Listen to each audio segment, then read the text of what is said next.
కర్ణుడు ఒక్క క్షణం కూడా వృధా చేయలేదు. వెంటనే తన గొప్ప విల్లును కింద పడేసి రథం నుండి కిందకు దిగాడు. ఆ చిత్తడి బురదను కూడా లెక్క చేయకుండా నేల మీద మోకాళ్ళపై కూర్చున్నాడు. ఆ రథచక్రం మామూలుగా ఇరుక్కోలేదు, అది భూమిలోకి బాగా కూరుకుపోయింది.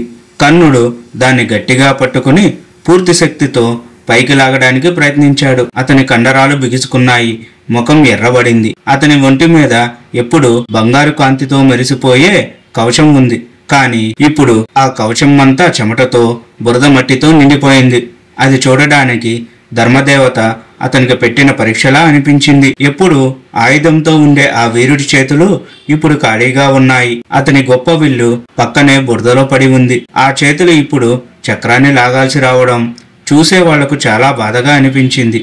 చుట్టూ ఉన్న సైనికులు కూడా కొద్దిసేపు యుద్ధం ఆపేశారు. ఇంత గొప్ప దానకర్ణుడు, ఇంత గొప్ప వీరుడు ఇలా నిస్సహాయంగా చక్రం లాగడమా అని అందరూ ఆశ్చర్యంగా జాలిగా చూస్తున్నారు. అంతా నిశ్శబ్దంగా ఉంది. కర్ణుడు మళ్ళీ ప్రయత్నించాడు, కానీ చక్రం కొంచెం కూడా కదలలేదు. ప్రయత్నించి చివరికి అతని చేతులు వణకడం మొదలయ్యాయి. ఇది కేవలం అలసట వల్ల వచ్చిన వణుకు కాదు. తనకు గురువు పెట్టిన శాపం గుర్తుకు వచ్చింది. ఇది కేవలం బురద కాదని, తన విధియే తనను పట్టుకుందని అతనికి అర్థమైంది.